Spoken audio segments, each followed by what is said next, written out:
Hey, you. Yes, you. Are you meditating wrong? In this episode, Karen and I sit down with spiritual leader Ragan Thomson to uncover why your breathe and chill routine might just be selling your soul short. Reagan spills the tea on energy centers, auras, and why your heart is more than just a love pump. She also guides us through the real secrets of connecting with our intuition, embracing our soul's purpose, and yes, even finding our signature meditation style. Because one size fits all is so last century. Plus, we dive into the cosmic combo of science and spirituality, collective healing, and saving the world, one mindful moment at a time. Tune in for a lot of wisdom, a few laughs, and a little existential recalibration. Hey, your higher self called. They said not to miss this episode of the Skeptic Metaphysicians. My name is Will. And I'm Karen. And unlike Mulder and Scully, we both want to believe. So we've embarked on a journey of discovery. We've talked to people deeply entrenched in the spiritual and metaphysical world. We've thrown ourselves into weird and wonderful experiences. I even joined a coven of witches. And, wait, you joined a coven? Yep, all in the interest of finding something. Anything. That will prove that there's something beyond this physical, three-dimensional world we all live in. This is the Skeptic Metaphysicians.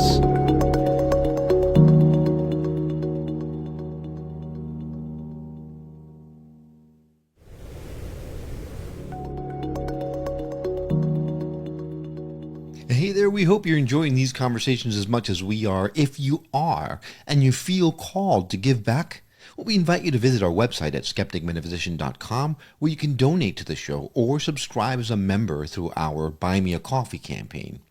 Your support will go a long way towards allowing Karen and I to bring you these wonderful conversations and teachings in more and more robust ways. As always, thank you so much for listening. Let's go ahead and get on with the show. Hey there, I'm Will. And I'm Karen. And welcome back to Skeptic Metaphysicians. Today, we are thrilled to have Ragan Thomson in the studio with us today, talking about, gosh, what are we not talking about? She is an incredibly inspiring spiritual leader that is so involved in helping the world raise their vibrations, their frequencies. She's going to actually help us to answer all the spiritual questions that everybody has out there. So strap your seatbelts because we got the actual expert on the show today. Reagan, thank you so much for being on the show. Thank you so much for having me. It's so awesome to be here. Thank you. All right. So I think since we know you have so many of the answers and we are so woefully short on answers, we want to tackle the typical topics right off the bat. Karen and I have been doing the show for just about 4 years, and we have been struggling to find a way to that spiritual awakening that everybody's talking about, trying to find a way to access the peace, the mindfulness, all that kind of stuff that people talk about, but we keep getting stuck in the 3D.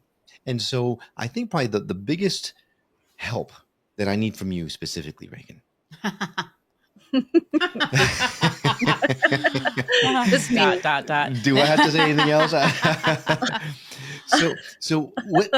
I know, and everyone says that like the best way to start is with meditation. I totally understand that, and I've been meditating for a while. But what's the missing piece? Like, what is it that's going to actually take us to the next level? That's a great question. Thank you. Well, okay. So first off, so much of the challenge with all of this, right? This beautiful work of inner work that leads to what we hope to be the case is an awakening, a spiritual awakening, is that a lot of folks on the planet are meditating in a way that maybe is not as serving. Let's just put it that way. It's good to meditate, absolutely. Dropping in, taking a few minutes to breathe and connect and go inward. That's super wonderful, right? It's just good to connect with yourself and to drop in and just take a moment. And even if it's just to take a moment and go, how am I doing? What's happening with me today? That's something, but it can be taken to a much higher level than that, right? It can be taken to a level where we begin to leave our mind out of the whole thing. And that is where a lot of people don't feel comfortable going. And so initially the mind will be what brings you to the meditation, what says to you, you should meditate right now. It'll make you feel better, right? And you're like, maybe I will. It's like you're literally having this conversation, right, with something or someone, and it's probably your mind. And your mind has information, it has knowledge, but what it does not have is wisdom. And so a lot of people have not tapped into their innate wisdom, the innate wisdom of their entire being, right? Their soul essence. And a lot of folks have not even connected to their souls, right? So for someone to understand even what that means, they'd say, okay, well then I have to believe in what? I have to be religious. I have to be. No, you really don't. It's pretty much known to be pretty scientific at this point. I mean, there's chakra centers, we have energy centers, we have a body that if you really check into some of this stuff, you're going to start to see that we are made up of light, we're made up of energy. There is this connection more than what's going on in our body. Our flesh is one thing, our skin is one thing, but there is so much more going on internally within us. And so when we start to connect into the energetic body, what I'm saying is, if we can leave, the mind is going to try to rationalize this stuff, right? It's going to try to make logical, reasonable sense of what's called the soul. But when we drop out of the mind and we drop into our intuition, we really drop in and we listen, we're going to be like, wow, what is that? What is that inner voice? Where is it really coming from? What is that outer voice, in fact, that seems like it's guiding me or is giving me direction for safety or for protection sometimes? It's the voice that you're about to take the right-hand turn, but you don't. You take the left-hand turn and you find out there was a car accident over there and it was blocked for, hours and you would have been stuck, right? So there's the intuition that is listening to this guidance somewhere, and that guidance is being, if we so choose, listened to, and therefore guiding us, directing us. And it's our energetic body that's connecting to all of that. It's not some sort of mind-based interaction. And as we drop in, the reason why we're going into depth with this is we start to drop in beyond the mind into the intuition, and then dropping into listening on a higher level, like an intuitive, kind of deeply receptive level, where now we're starting to connect into something deeper. We start to connect to our hearts, right? And so we're asking that meditation start to be practiced more by the world and from the heart space. So, and it can go even deeper than that, which is really cool. It can go deeper than the heart. It can go into the depth of connecting to your soul. And there is a doorway. There's a doorway behind our heart that folks don't even know about. And we have been studying this for a long time, and I'm not the only one studying it. Many ancient teachers, you've probably seen many icons. They direct their hand to here, right? Jesus, Mother Mary. These are all just master teachers. They're not unlike us. They just did their inner work. So they're like pointing, this is where it goes. So when we pray, when we meditate, we ask folks to connect to their hearts, connect to that space, and start to breathe, in fact, and maybe drop in a little deeper behind their heart, which is where the seat of all of our souls reside. So, sorry, you have a question?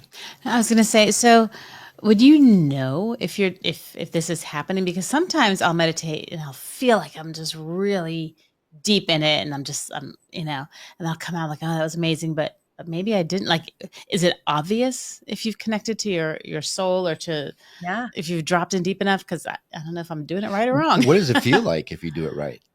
So cool. Well, here's the great news. If you have a good teacher, I feel like I've helped a lot of folks with this. Someone who understands the work.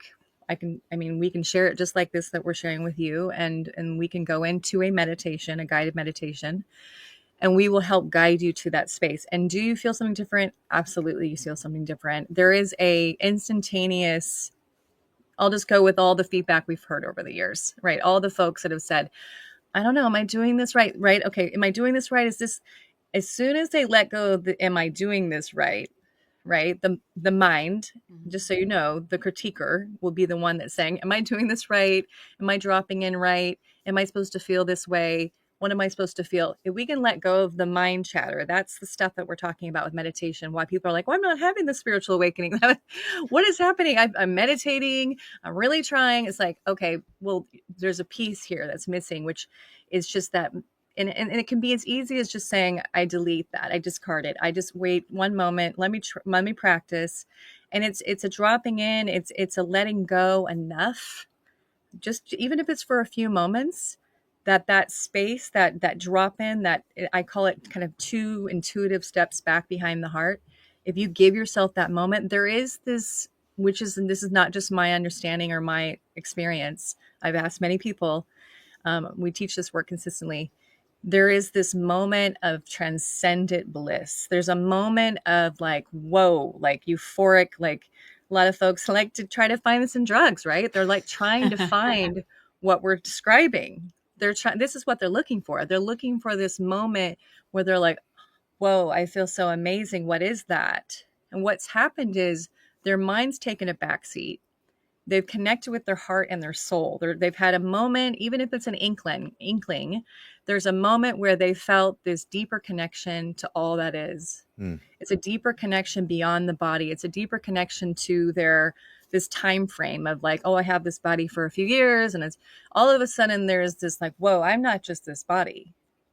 I am something way more than that. I felt that. And I believe and I feel some of the greatest way to feel that is to start doing more soul activation work, is which we teach. So when you do that, and you get to that point where you are, I guess you call it behind the heart, which is a really cool way to say it.